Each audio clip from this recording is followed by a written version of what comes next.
Well, you heard the words of Nobel laureate Professor Wole Soyinka there, firing shots at what he saw was a battalion. You heard him.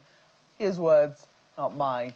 Well, we're being joined now by Mr. Akande, who is a former presidential aide and also the presenter of Channels Television's Inside Sources, to take a look at some of the things, some of the events that have transpired over the last 1 week. And this was topping the charts in terms of some of the discussions that were going on social media. This made the, the list of things that came up. And then we saw it escalate into, some matter for authority figures to speak on. First, Senator Abdul Ningi raising this matter on the floor of the National Assembly, saying, look, my one single orderly I've had for years, was taken away from me, ranking senator. I don't have a problem with it.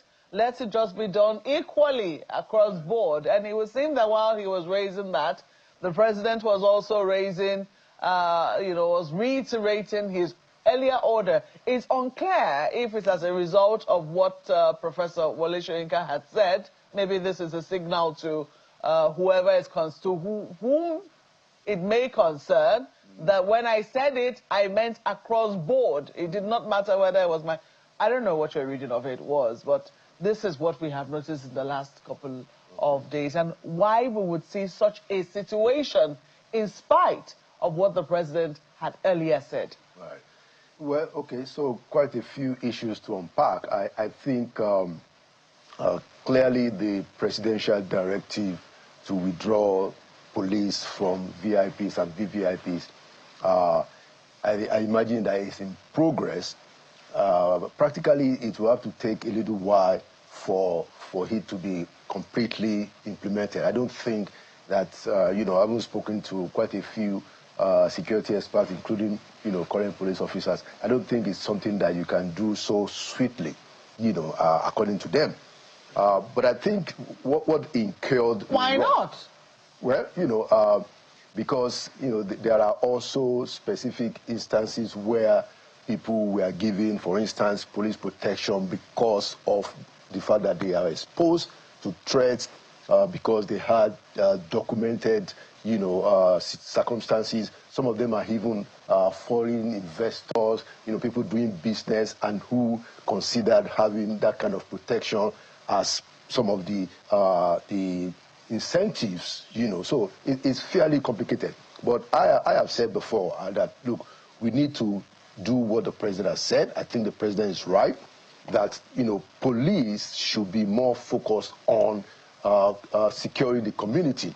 But I think we may need a little bit more of a transition, because even when you withdraw, I've been speaking with some of them, say, well, even when you withdraw those, I think the IGP said about 12,000, are they ready? Are they immediately ready to be deployed? Do they have the motivation? Do they have the equipment? And all the other things? Are they even trained? I've got a bit of feedback from the police authorities to say that this thing is going to take a little while. What I think is important is to pursue that presidential declaration to say that, look, we need police, to really go and secure communities, especially in those ungoverned states. But I don't think it's going to happen as quickly as many of us expect. But to the extent that it can go on, that will seem to be, in my view, what is right. The other question is the readiness of the civil defense to take over that responsibility. So these are very quite interesting conversation.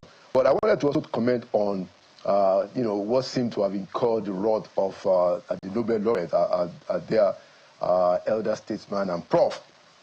Clearly, the president's directive ought to also affect, even his own son, But my point about what Prof described, the kind of number of, I think he said he counted about 15,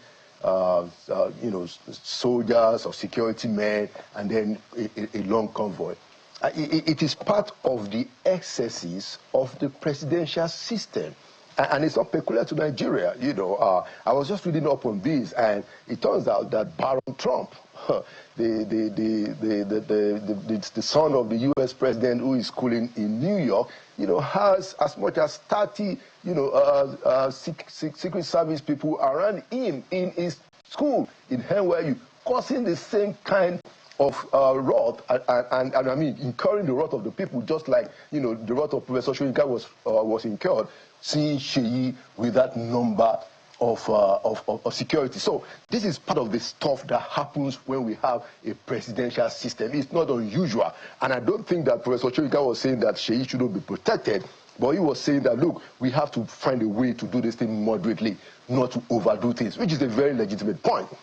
But my greater point is that, look, this is why we need to terminate the presidential system. We don't need a presidential system. The presidential system is too expensive beyond all the other things. It allows the president to be cocooned in the villa. He doesn't have to engage with anybody if he doesn't want to. That system is not useful for us. And this is one example. The kind of excesses that it allows and that it condones is not. We don't have the luxury of all of those things. So the final point is that on the matter.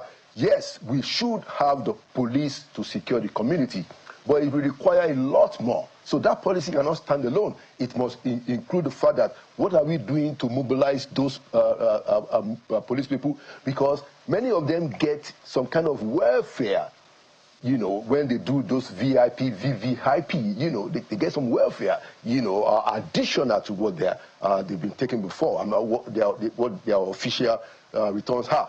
So when you move them out, there must be a commensurate way to keep their morale going, and then they also have to be well trained in order to be able to do the job that they ought to do. I agree with the president, but it will take a lot more in terms of planning.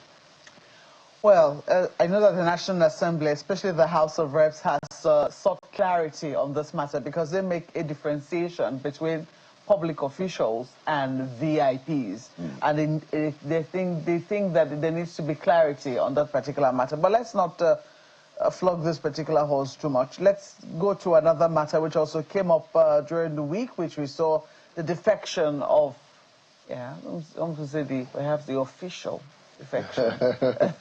It was already in the wings. But I think for a number of people, what has come as a surprise is the words that the governor of the state has been ushering, the defection of the governor of River State now, talking about people who were suffering with him. This is a show of gratitude, right. And he's not doing corner support. And some people are wondering, okay, are you firing shots? Who is doing corner support? Who is doing corner support? So, I mean, I don't know what your reading of the situation was, because for a number of political watchers, they had already said this was something that was going to happen eventually. Yeah. They had seen it coming, but the manner in which it is coming now, right. They're wondering whether it's carrying the same meaning as when they had predicted this was going to happen. What's your reading? Well, I think you're right that, people would not be surprised that Fubara has eventually joined APC. I think the handwriting was very clear on the wall, especially, I think last week when you found that majority of the members of the State House of Assembly also moved over to APC. What I am not sure of in this case, and I guess we will find out in the days ahead, is where is Nyesom Wike in all of this?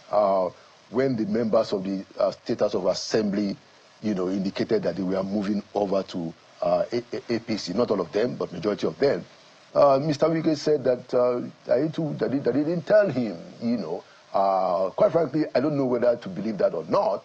It's very unclear to me. Because it will seem to be more orchestrated than something that we just than an happenstance, So it's still forgive. We don't know exactly what is going on, but we know that with the governor Fubara going over to APC and making a big show of it, and what is what yesterday, is clearly trying to still assert himself as the governor, and that his own support of the president is not, doesn't have K-leg. Many people have said of Nyesom Wike, who is clearly also supporting the president, but one leg in PDP, one leg inside APC government leaves a lot of worries and concern and doubts, even among the people in the villa. You know that, yeah, of course, we know that you are rooting for the president, but you are not leaving PDP. Some say that he's trying to help help destroy PDP ultimately. So we have to still watch how this affects Nyesom Wike. But to the fact that that River State is APC, I think that one is clear already. Ayo. Thank you, Markwe. One issue that I'd like you to speak on, I know that it's something, we spoke about it earlier, this whole police orderly thing, Mr. Akande. I'm wondering, what is your take on it, particularly in the area where people are talking about, okay, we need to segregate between VIPs and public officials and all of that. And one is wondering exactly how many of them are we going to need. What are your thoughts? Well, I mean, I think that at a time when we are having this very serious recurrence of insecurity across the country, we need to fall back more on the police. Because when you look at the whole terrain, when the military gets to a place and, recover the territory, I don't think the military has the training or the orientation to stay there, to keep the peace. So we need police, well-trained police people to keep the peace. And so, in the light of that, like we have said, the president is right to say that, look, let me get all the police people doing their core functions. And then we will have the Civil Defense Corps to do the protection for public officials and VVIPs. Now, according to the president, the civil defense people are also armed and well-trained. So I think we're going to have a period of transition from moving that protection from the police to the VVIP. There are those in the police who have said that, look, if you continue with this policy, if you withdraw the police from businesses, from some VIPs, they will be exposed to kidnapping. It will affect business community. It will affect the economy. And those debates are going on as we speak, even inside government circles.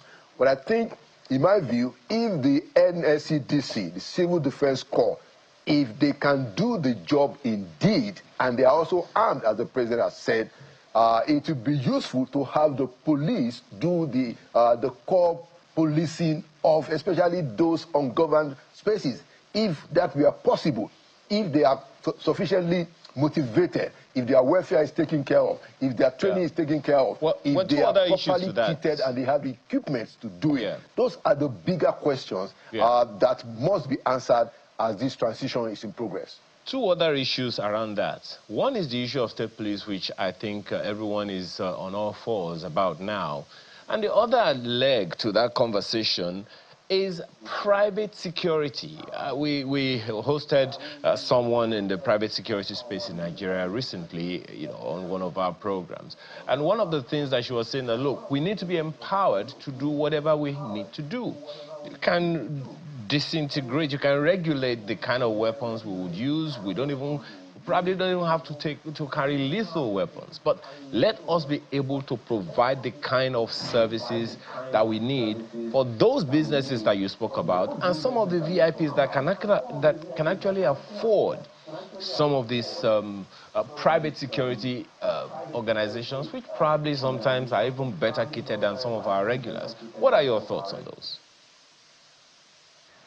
Well, I mean, certainly, even in developed climes, like the United States, you have a good number of private security organizations protecting, especially businesses, and in certain instances, some of them are armed. In other instances, they are not armed, but they are uniformed.